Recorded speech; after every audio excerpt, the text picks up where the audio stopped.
Not much offense last night.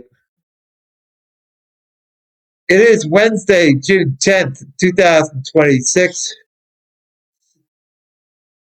We're on a homestand in Flushing, New York, and Citi Field, about to play the middle game versus the St. Louis Cardinals. I am the Mets head, talking all things New York Mets, with a preview of Game 6-7 versus the Cardinals. If you enjoy my content, I ask that you please like and subscribe to the Mets head on YouTube, Facebook, TikTok, and Instagram. All was good until the third inning. Peralta walked the leadoff hitter, followed by a double and a single to make it 2-0. Then he hit Ivan Herrera for the second time. Then a Baby Godzilla double. Then a Walker double made it 3-0. And a ground out to Semien.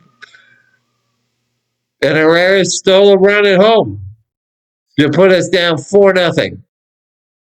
In the fifth, Ivan Herrera singled, followed by an Alec Burleson 2-run home run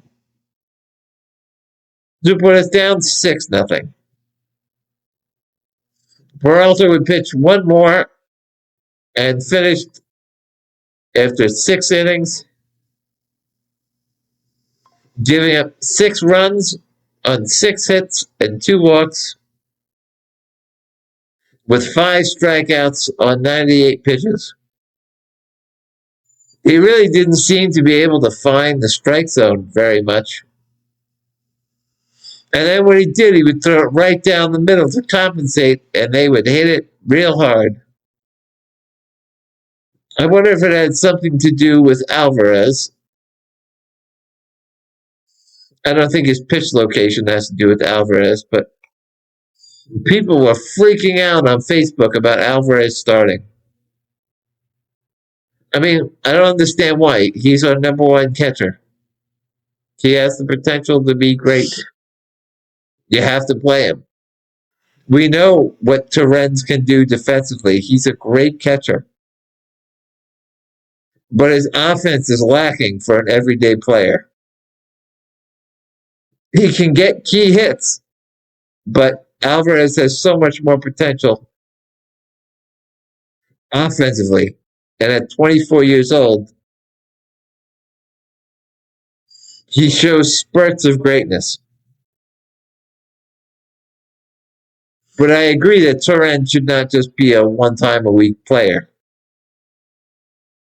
He's a very good catcher, and he should at least start against every left-hand pitcher and make Alvarez the DH. If we look at just this year alone, Torrens has played 41, Alvarez has played 38. They played about the same amount of games. Alvarez only has 4 more hits, but he's got 3 more home runs. He's got 5 less RBIs, but he's batting 25 points higher. His on-base percentage is almost 50 points higher. His slugging is 70 points higher. His OPS is over 100 points higher. If we look at last year's stats, Torrens played about 16 more games than Alvarez. Alvarez still had 4 more hits. He doubled Torrens' home run output. Their ribbies were about the same. But look at their batting average. Alvarez batted 30 points higher. His on-base percentage was 60 points higher. His slugging over 100 points higher. His OPS over 150 points higher. I understand his defense may not be as good as Torrens, but that's what makes Torrens a backup. He can't hit as well. as Alvarez. And if you look at their career stats, Alvarez is still 1.2 more in WAR. Torrens has played over 100 games more than Alvarez. And Alvarez almost has twice as many home runs, just as many RBIs. His batting average is not much better. His on-base percentage is only 20 points higher.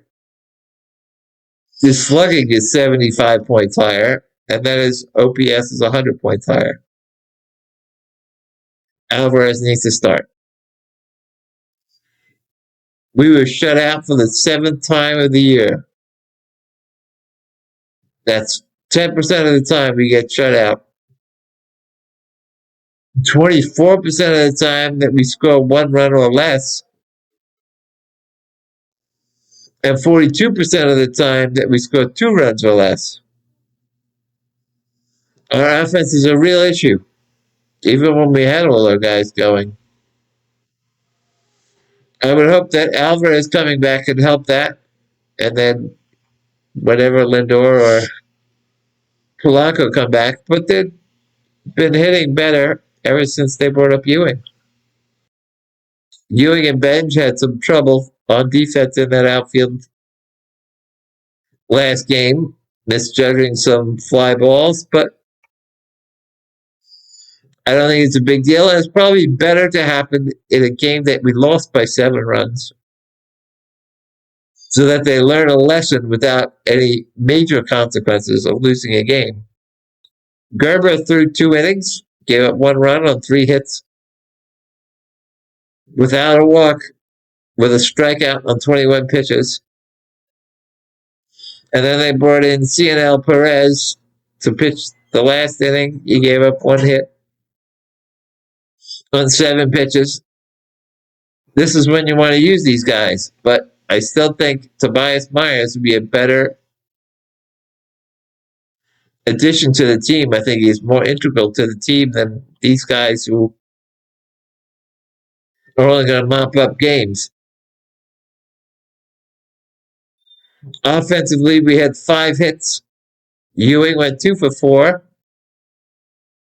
Brought his average up to 270, which is the 3rd highest on the team. And he also has the 3rd highest on base percentage. 3rd behind Soto and Young for both.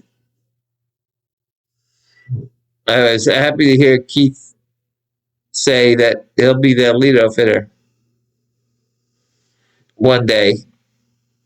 Bichette, Young, Semien, Beatty, and Melendez all went over. And I'd actually consider starting Vientos today. He is 2 for 6 with a home run against Palante. But I could also understand not playing him. But if he's going to play him any day, this is the day. We're now 29 and 37, 8 games under 500. Still last place in the NL East, 15 and a half games behind Atlanta, who have the best record in baseball. We are tied with Minnesota for the 23rd best record in baseball, which is also the 7th worst record in baseball. St. Louis is 36 and 28, 8 games over 500. They're 2nd place in the NL Central, 4.5 games behind Milwaukee. And they have the 6th best record in baseball. Someone on the broadcast last night mentioned they have the same record they had at this point last year. And then they totally took a dive after that. On the mound for the Cardinals is 27-year-old right-hand pitcher Andre Palante from California. He is 6 foot tall, 215 pounds. Chosen in the 4th round by St. Louis in 2019. Rutschman number 1. Bobby Witt Jr. was number 2. Riley Green was selected 5th. C.J. Abrams was selected 6th. And we took the 7 train. Brett Beatty, 12th overall. Corbin Carroll was selected 16th. And George Kirby was 20th. This is Palante's 5th year in the majors. He has pitched in 181 games and started 73 of them. He is 30-33 with a 4.28 ERA, 372 strikeouts in 523 innings. Last year he pitched in 31 games. He was 6-15 with a 5.31 ERA, 1,181 strikeouts in 162 innings with 62 walks. This year he's pitched in 12 games. He is 6-4 with a 3.96 ERA, 51 strikeouts in 63 innings with 23 walks. He last pitched against us on March 31st. He threw 5 innings, gave up no runs on 3 hits and 3 walks with 3 Ks and got the win. The current Mets roster is batting .255 with a 682 OPS against him in 51 at-bats. My suggested lineup against Palante would lead off Ewing, with him having top 3 numbers on the team. He should probably bat in the top 3. Bichette should bat second, playing shortstop, 2 for 8 with a double and a walk against Palante. Soto should bat third, 3 for 12 with a double and 2 walks against Palante. Dan Young should bat fourth. I think Ben should bat fifth. I like it if, they bring in a lefty later on. You can pinch hit Vientos for Young and leave Benjamin because he is good against lefties. And Semien should bat sixth as a placeholder. Even though he's hit home runs in the past 12 games, he's still only batting 200 this week. Under 200 this week, and he's only batting in the 220s. Beatty should bat seventh. Melendez should be in this game because he's 3 for 7 with a double against Palante, bat him eighth. And Alvarez is 2 for 3 with a walk against Palante, so bat him ninth. Also, if they wanted to lead off Ben, should have Ewing bat fifth, that's fine too. As soon as Lindor comes back, he's going to lead off. And one of those guys got the bat lower in the lineup. Starting for the Mets will be 30-year-old right-hand pitcher Austin Warren.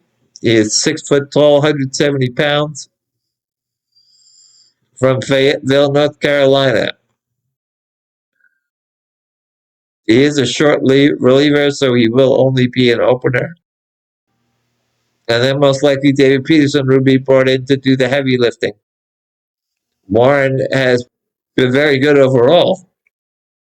Pitching in 16 games, he has a 2.01 ERA with 23 strikeouts in 22 innings, with 9 walks. So far, the Cardinals are batting .167 against Warren with a .333 OPS. They only have 1 hit and 6 at-bats.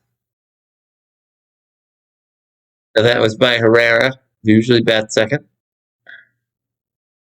And then most likely the Mets will bring in 30-year-old left-hand pitcher David Peterson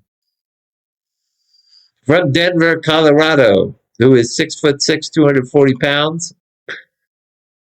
Drafted by the Mets with the 20th pick overall in 2017. Royce Lewis was first overall. Mackenzie Gore was third. Julio Ramos was 19th. Rooker was 35th. And current Mets MJ Melendez was selected 52nd overall by the Royals. And Swaggy V, Mark Vientos, was selected 59th. This is Peterson's 7th year. Up until now, he's pitched 131 games. He is 37-30 with a 4.12 ERA, 614 strikeouts, and 622 innings. Last year, he pitched in 30 games. He was 9-6 with a 4.22 ERA, 150 strikeouts, and 168 innings. This year, he's pitched in 13 games and started 7. He has a 5.18 ERA with 56 strikeouts and 57 innings with 24 walks. But his splits are ridiculous. As a starting pitcher, Peterson has pitched 7 games with a 7.56 ERA. But as a reliever in 6 games, he has a 1.88 ERA. So I'm confident that Mendy has made the right pitching decision tonight. The only thing that could make it better if it was Tobias Myers starting instead of Warren. But hopefully they will figure that out soon enough. It's only been over 60 games. They haven't figured it out yet. So let's go, Mets go. Let's score some runs tonight. Till next time, I'm one gone.